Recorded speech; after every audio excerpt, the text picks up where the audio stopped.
Intermittent fasting refers to eating plans that alternate between fasting and eating periods. The goal is to systematically starve the body long enough to trigger fat burning.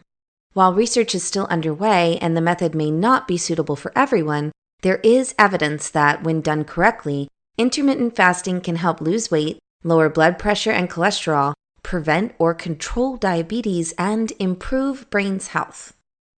During a meal, carbohydrates in food are broken down into glucose.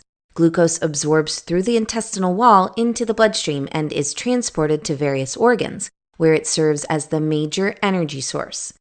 Excess glucose is stored for later use in the liver and adipose tissue in the form of glycogen and fats. In between meals, when the body is in the fasted state, the liver converts glycogen back to glucose to keep supplying the body with energy.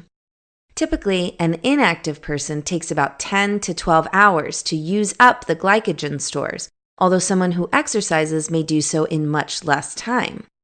Once the reserve of glycogen in the liver is depleted, the body taps into energy stores in adipose tissues. This is when fats are broken down into free fatty acids, which are then converted into additional metabolic fuel in the liver. Thus, if the fasted state lasts long enough, the body burns fat for energy and loses that extra fat. Losing the extra fat is translated into a range of associated health benefits. Insulin is the hormone required for driving glucose into cells. Insulin level is regulated to match the amount of glucose in the blood, that is, high after a meal and low between meals. Because insulin is secreted after each meal, eating throughout the day keeps insulin levels high most of the time.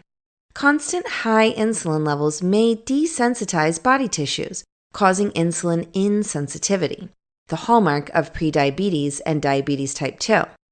Fasting helps keep insulin levels low, reducing diabetes risks. Fasting also has beneficial effect on the brain. It challenges the brain the same way physical or cognitive exercise does.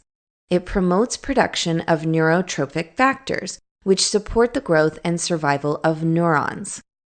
Fasting, however, is not for everyone. Among those who should not attempt fasting are children and teens, pregnant or breastfeeding women, people with eating disorders, diabetes type 1, advanced diabetes, or some other medical problems, people who are underweight or frail. Fasting can also be unsafe if overdone, or if not done correctly. There are several approaches to intermittent fasting, but the easiest to achieve is perhaps the one that simply extends the usual nighttime fast. A daily cycle of 16-hour fast followed by an 8-hour eating window is usually sustainable. For intermittent fasting to be safe and effective, it must be combined with balanced meals that provide good nutrition. It is important to stay hydrated and know your physical limits while fasting. The fast must be broken slowly. Overeating after fast, especially of unhealthy foods, must be avoided.